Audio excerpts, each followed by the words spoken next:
Creo que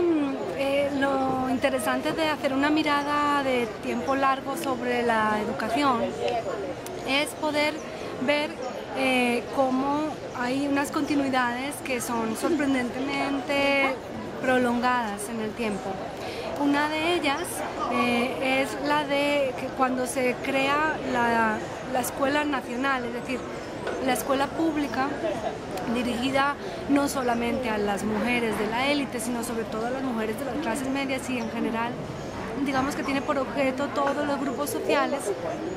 con todas sus falencias y con todas sus dificultades en, digamos, en tener cobertura y abarcar a todo el conjunto de la población, pero lo cierto es que esa escuela pública nacional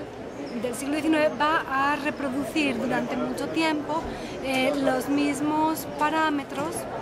de la educación de las mujeres de la élite, pero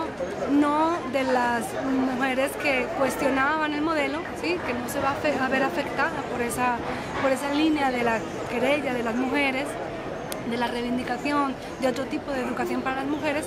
sino que más bien se va a ir al canon de la educación humanística que segrega por sexo, o al canon también de la educación ilustrada que plantea una educación específica para los hombres, o una educación, podríamos decir, universal, ¿no? Volcada hacia el conocimiento para los hombres, y una educación limitada y estrecha para las mujeres. Y ese es el modelo que va a continuar en esa escuela pública hasta, por lo menos, hasta principios del siglo XX en la práctica, aunque a finales del siglo XIX algunas cosas van a cambiar. ¿Cuáles son algunas de esas características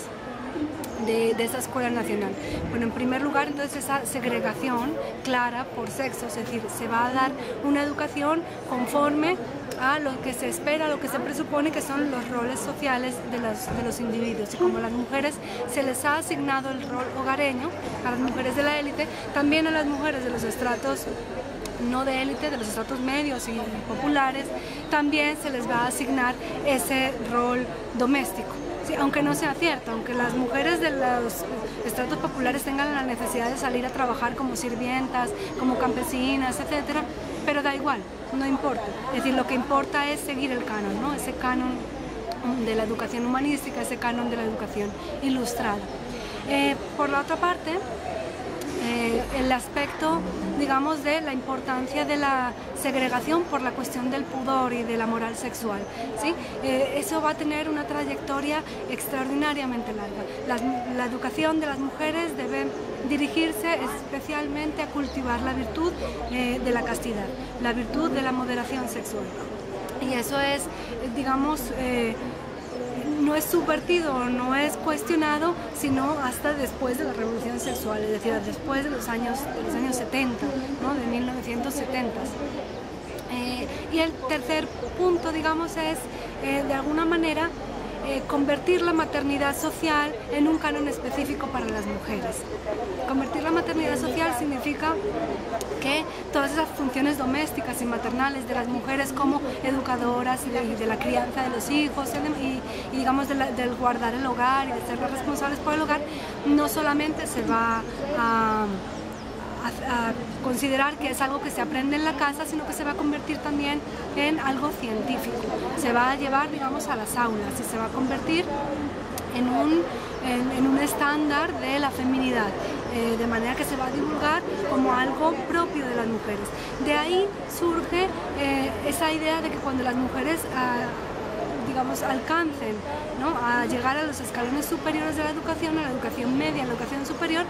sus preferencias van a ser encauzadas hacia esos roles de la maternidad social, como educadoras a través de las escuelas normales y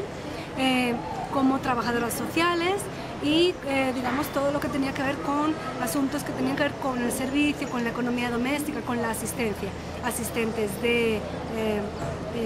médico, es decir, enfermeras, asistentes de arquitecto, de ingeniero, es decir, delineantes,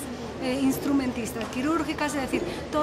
cuando se comience, digamos, a girar el asunto y decir, bueno, no es cierto que todas las mujeres pueden tener una vida doméstica, hay que educarlas para la posibilidad de que no la tengan y de que tengan que valerse por sí mismas o que tengan que compensar, digamos, las deficiencias de los maridos como en su rol proveedor, ¿sí? Por abandono, viudez, etcétera, etcétera, para no dejarlas, digamos, absolutamente abandonadas a su suerte. Lo que les damos es abrir unas carreras específicamente femeninas. Todavía hoy heredamos eso, es decir, todavía hoy encontramos que las mujeres nos concentramos en las carreras de humanidades, ¿sí? Y somos una minoría en las ciencias duras o en las carreras de las ingenierías, ¿cierto? Entonces, ver esa extraordinaria continuidad de algunos de esos ítems que vemos que se originan en el Renacimiento, en el humanismo cristiano del siglo XVI, del siglo XVII, nos da una perspectiva también más profunda acerca de cómo las cosas han ido cambiando. Y en el caso de la educación de las mujeres, las cosas han ido cambiando en función de las transformaciones en las ideas acerca del orden de género en la sociedad. Y esas ideas han cambiado no de una forma brusca y revolucionaria, sino que han ido cambiando con pequeños matices que es necesario poderlos valorar en su importancia en cada contexto histórico.